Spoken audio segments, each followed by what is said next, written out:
Taiwan में Nancy Pelosi के बाद अमेरिकी सांसदों का प्रतिनिधिमंडल पहुंचने के बाद से चीन बुरी तरह से तिलमिला हुआ है। चीन ने अमेरिका के एयरक्राफ्ट कैरियर को डुबोने के लिए समुद्र में खतरनाक हथियार उतार दिए हैं। इसके पूर्व नैन्सी की ताइवान दौरे के बाद चीन ने बड़ी प्रतिक्रिया जताते हुए ताइवान की सीमा पर खतरनाक मिसाइलें, युद्धपोत और कहीं युद्धक विमान तैनात कर दिया था।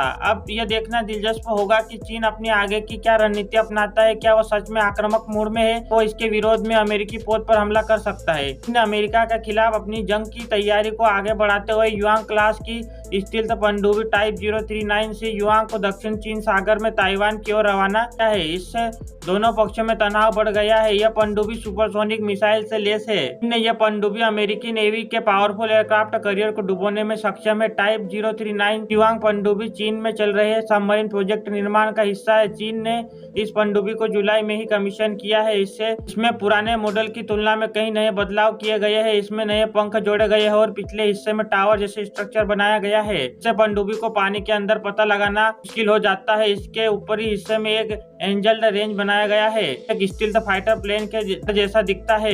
रेंज पनडुब्बी के पानी की सतह पर होने पर इसके रडार क्रॉस सेक्शन को कम कर सकती है। इस पनडुब्बी में एक नया एयर इंडिपेंडेंट पावर सिस्टम भी लगाया गया है। इसके चलते बिना पानी की सतह पर आई पनडुब्बी का इंजन अपनी बैटरी को रिचार्ज कर सकता है। इसकी वजह से यह पनडुब्बी लंबे वक्त तक पानी की सतह के नीचे छिपी रह सकती है। यह दुश्मन को भनक दिए बिना उसका नुकसान कर सकती है। चलिए अब जानते हैं कि आखिर क्या है पूरा मामला।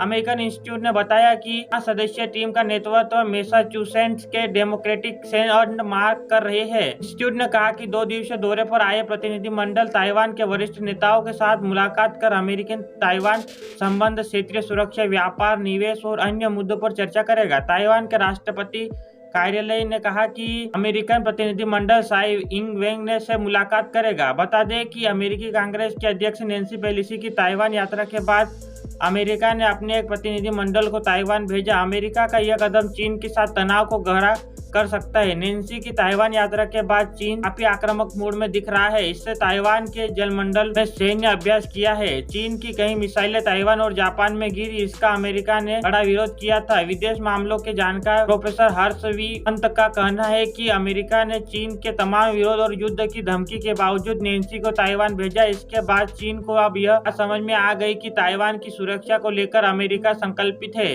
अफगानिस्तान से अमेरिकी सैनिकों की वापसी और रूस यूक्रेन युद्ध के बाद चीन का उत्साह बढ़ा हुआ था। चीन बाइडेन प्रशासन को कमजोर समझने की गलती कर रहा था, लेकिन नैन्सी की ताइवान यात्रा को लेकर कूटनीतिक मोर्चे पर चीन की काफी किरकिरी हुई है। अब चीन उस तरह की भाषा का इस्तेमाल नहीं कर सकता है जैसे कि उसने नैन्सी की यात्रा के दौरान किया था। उन्होंने कहा कि असल नैन्सी की यात्रा के बाद ताइवान को लेकर चीन और अमेरिका की कूटनीतिक बदलाव आया है। चीन लगातार अमेरिका की अग्नि परीक्षा ले रहा है कि आखिर वो ताइवान को अति संवेदनशील है या नहीं।